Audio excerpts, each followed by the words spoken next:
जी नमस्कार। पंडित अजीत मिश्र, ज्योतिष कार्यालय, पटना, बिहार। आज का विषय है ज्योतिष को अध्यात्म से जोड़कर देखना और ज्योतिषी को आध्यात्मिक होना, यानी पूजा पाठ में प्रवृत्त होना। पूजा पाठ हम क्यों करते हैं, इसका एक समुचित जवाब देना बड़ा कठिन है। पूजा पाठ क्यों करते हैं, लेकिन मैं अपने ज्ञान से अगर बता सकूं तो आत्म शांति, आत्म पराक्रम और हृदय स्वच्छता के लिए जिस प्रकार से आपको आराधना, साधना, पूजा करनी हो करें, लाभ तो वैसे भी होगा। लेकिन ज्योतिषी को क्यों आवश्यक है, इस विषय पर थोड़ा प्रकाश देना आज चाहूँगा। वो ऐसा है कि जब भी कभी किसी ग्रह नक्षत्र के वजह से आप परेशान हो तो आप केवल आप परेशान नहीं होते हैं, आपके साथ वह निगेटिव एनर्जी औरों को भी प्रभावित करता है। औरों को मतलब आपसे जो जुड़ा हुआ है या आप जहाँ जाते हैं, आते हैं, जिससे मिलते हैं, परिवार में, इन सबों पर उसका प्रभाव मिलेगा। इसको समझने के लिए थोड़ा सा आप ऐसे समझिए कि अभी यदि आपके कुंडली में बाधा का योग चल रहा है, बाधा, कार्य बाधा, और कई तरह से बाधाएं आप समझ सकते हैं। बाधा मतलब तो बाधा का योग चल रहा है। अब ऐसे परिस्थिति में आप चाहेंगे कि इस बाधा को, इस परेशानी को कैसे दूर किया जाए, और आपको विश्वास भी है कि ज्योतिष से मिलने से कोई ना कोई रास्ता निकल आएगा, तो आप ज्योतिष के यहाँ जाने के लिए तत्पर होते हैं। लेकिन उदाहरण के तौर पर यदि राहु की दशा चल रही हो या किसी मारक दशा में आप हो तो आप ज्योतिष के यहाँ जाना चाहेंगे।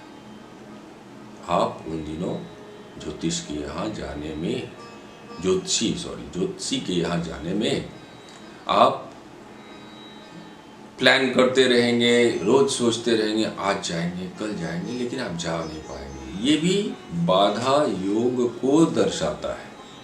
और किसी अच्छे समय को अगर आप पा लेते हैं इन दिनों तो आप ज्योतिषी के यहाँ पहुँच भी जाते हैं।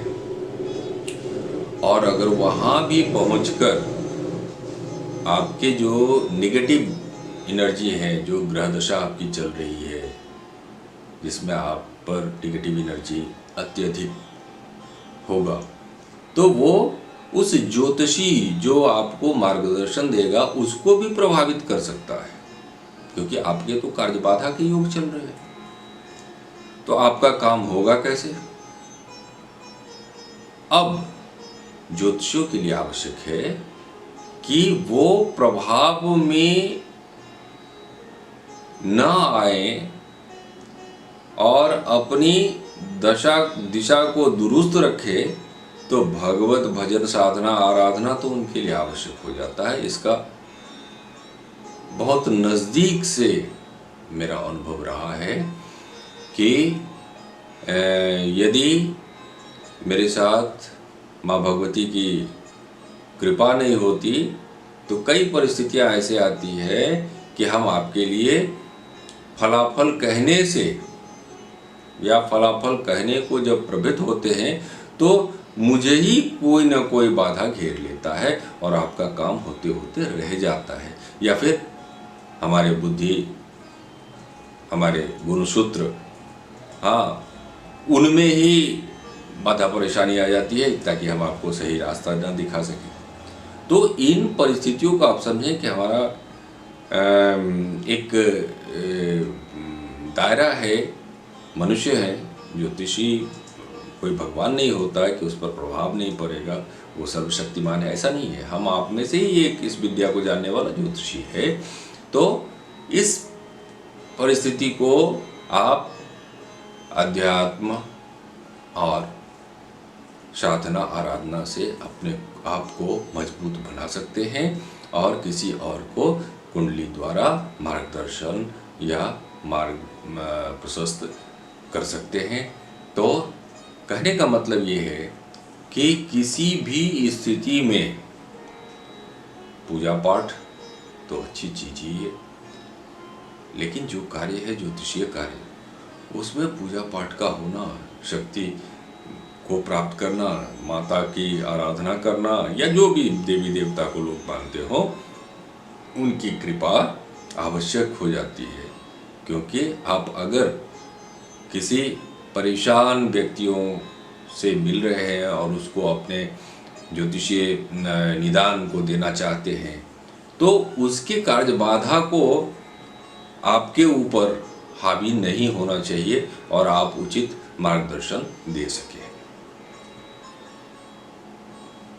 मुझे कई बार इसका अनुभव हुआ है कि कुछ ऐसे दशा में लोग हमारे पास आए हैं, खासकर देखने में आया राहु की दशा जो है, जो प्रबल कार्य बाधा